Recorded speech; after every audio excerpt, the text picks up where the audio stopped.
Hello everyone, I'm at the spot now where not long ago me and a small team of mine were set upon by Stand Up to Racist advocates at a hall just down here. If we pan down here, you may or may not recognise this area. We're about to have a walk down there. We turned up here because the Socialist Bookshop had been attacked a few weeks previous. And we come down to see the Stand Up to Racism advocates to offer them a chance for future discussion, dare I say debate, and so on.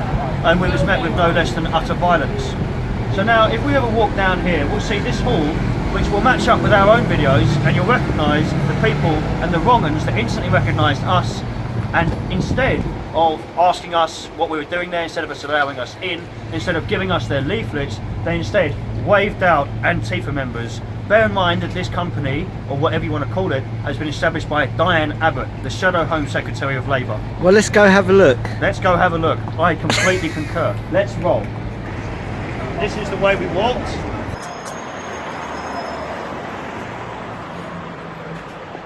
And I think I got to about here when the prying eyes,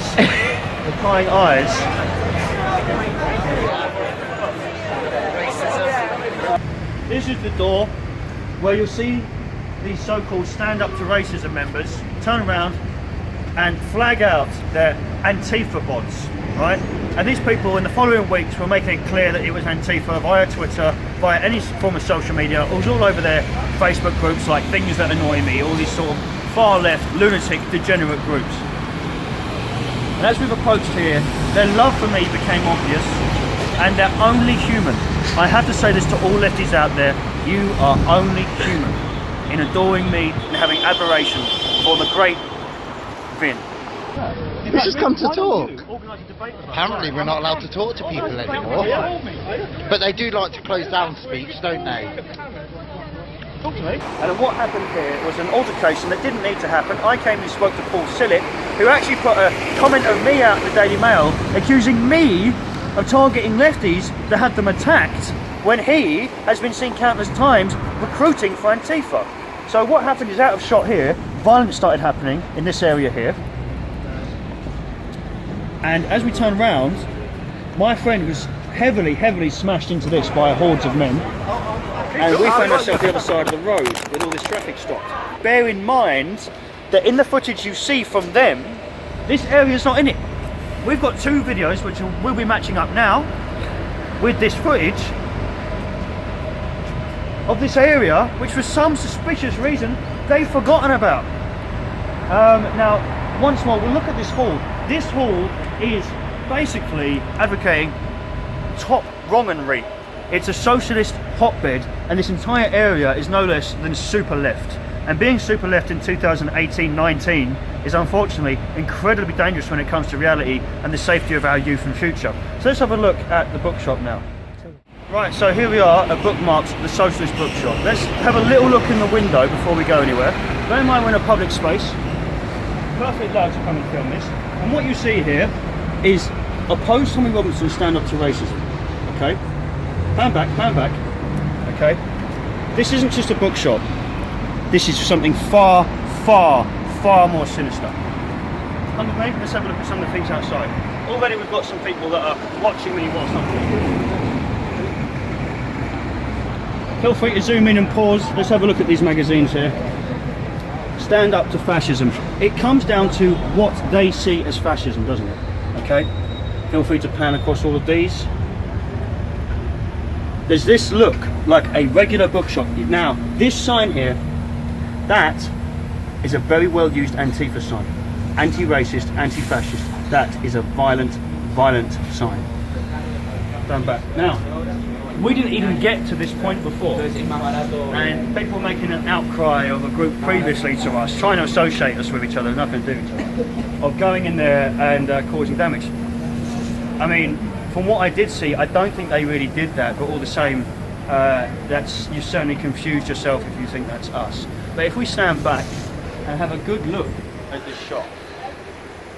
Now, this shop keeps tagging myself in tweets, and the claim was that the owner came out and saw me off when in fact we didn't even get to the bookshop there was a conference over there where apparently 500 people there, that's from their own words, right? And then they try claiming that old women chased us off, when in the footage you see plenty of violence, you see sticks, and that's only 1:09 and they can't hide it.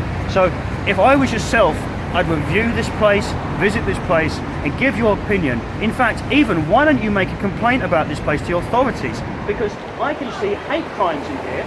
I can see that a spectre haunting Europe with a Jewish symbol with the hammer and sickle in it.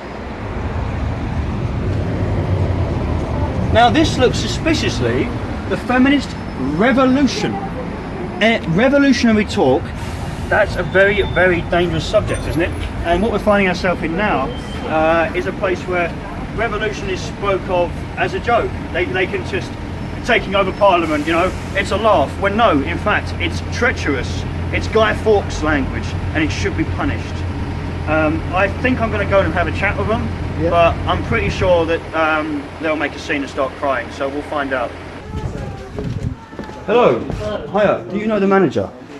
I do, yes. You do? There was a claim that I was chased away from here by the manager or owner. Was that yourself? No, I'm not the manager. I'm from the Reality Report. My name's Vinnie Sullivan. A load of your people attacked me outside. I wonder if you was a witness to that. No, there's only about 2 or 3 people work here. No, I mean, there was said to be a conference a few months ago where apparently 500 Stand Up to Racism turned up. And they attacked me in the street with sticks. Do you remember that? No, I was in here all the time. You was in here? Yeah. So whoever said that the owner come out and chased me off, that's a lie, isn't it? I thought so, yeah. Yeah. It's nice to hear you say that. I don't know whether you're on the one we had here and the Baptist Church event. That's the very time. He was at the Baptist Sorry, I'm getting Church. a phone call, sorry.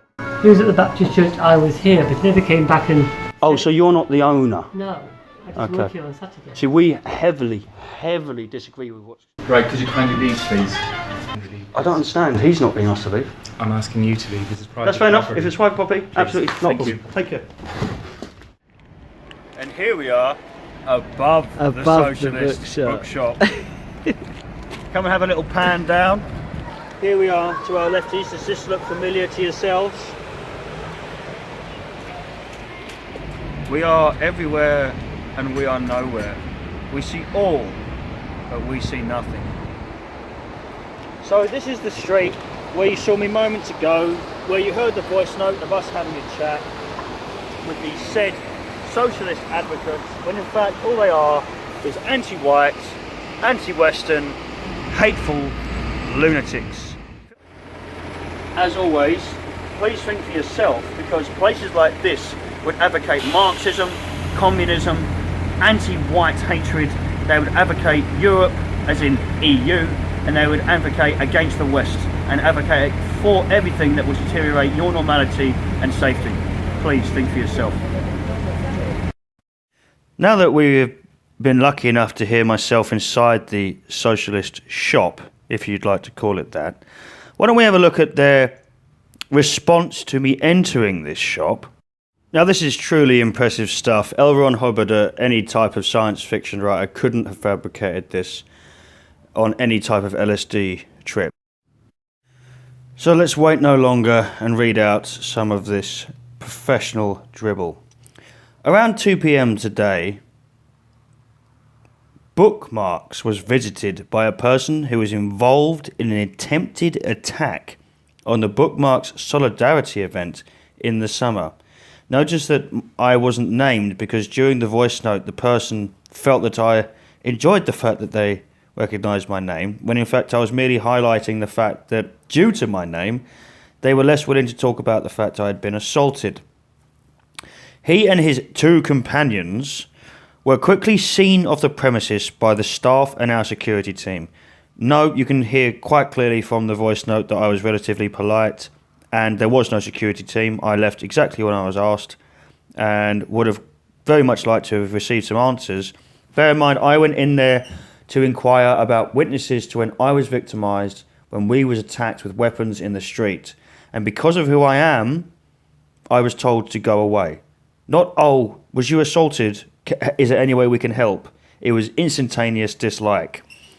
About 2 hours later, a couple of men tried to come in again, but ran away on seeing security in the shop. Well, there was no security when I went in there, so these imaginary men that turned up later, what security they would have seen, I'm not entirely sure of. This comes on the same day that the anti-racists were attacked in Manchester. I'd love to see this attack. Their idea of attack is very much different to regular people's idea of attack. They wouldn't last long in war anyway. And the day after the Nazi attack on the Baha Academy in Newcastle. All of this takes place on the eve of Holocaust Memorial Day. Funny that, because we saw an anti-Semitic book in the window of the book of the shop in question. So it's funny that they've written that. Brilliant. I'm sure we'll pop that photo up for you. We have seen in recent weeks the attacks on Owen Jones and Anna Soubry, and previously the tragic murder of Joe Cox. Anna Soubry, Owen Jones have not been attacked. They've had media tactics thrown towards them by my friend, right, James, and they should have been perfectly capable of handling the scrutiny. Joe Cox, I am now being associated, my visit, that voice note that you heard of me inquiring about witnesses to my assault, is now being equalled to the murder of Joe Cox. This is how frustrated these people become when you show them up with ease. That's the sort of, as if I don't have my own life and importance, they can summarise you up to, no, he's just as bad as the person that murdered Joe Cox because I wanted to claim a quote from my assault. Okay. Right-wing thugs are trying to make a name for themselves by attacking the left. We know that it is their intention to build themselves up to renew these attacks that they make on Muslims, black people and Jews. Well, these are non-existent, absolute rubbish.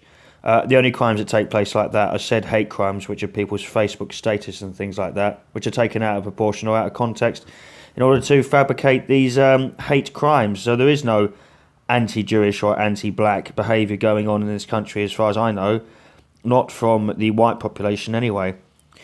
We call on the whole left to come together in unity against fascist and right-wing attacks. Only by building a powerful mass movement against the fascism and right can we stop these thugs in their tracks. So you heard the track, you heard me go in, you know, they know the risk that they took. They know that their books and content is disgusting. They know that their founder is, for Stand Up to Racism, is Diane Abbott. This is the scare tactic. This is the pure terror which strikes their hearts when you manage to go in and highlight their inadequacies. Once again, Stand Up to Racism, Hope Not Hate, or any of the above. Feel free to contact myself and arrange a future debate. They tend to release articles about previous court cases or voice notes that have recorded on me in the past. They never talk about the subject. It's always a character assassination. So if that's what they want to do, fine. I'm willing to go through that in the debate. I'll put up with that. And then afterwards we can talk about the subjects, because it's funny that the crimes in which people are committing now would really show a weak character in many of these people, but they will character assassinate righties for far, far less serious crimes or activities. And it does seem that the hypocrisy is catching up with them quite deeply. I will say it was a very nice view onto the street from the roof of the bookshop, and very soon I will be arranging or discussing what happened to me in the past and what should happen to Stand Up to Racism in the future with these people. Look forward to that, because I certainly am. Keep your eyes peeled, ladies and gents, because once they see that I was there outside and once they see that I was on their roof, there's going to be much crying and they're going to do lots of sharing. So let's keep this alive. Diane Abbott, you are the one that arranged Stand Up to Racism. You are the one that's responsible for Paul Sillett. You are the one that is allowing Antifa into your ranks. Please, everyone else, think for yourself and take care.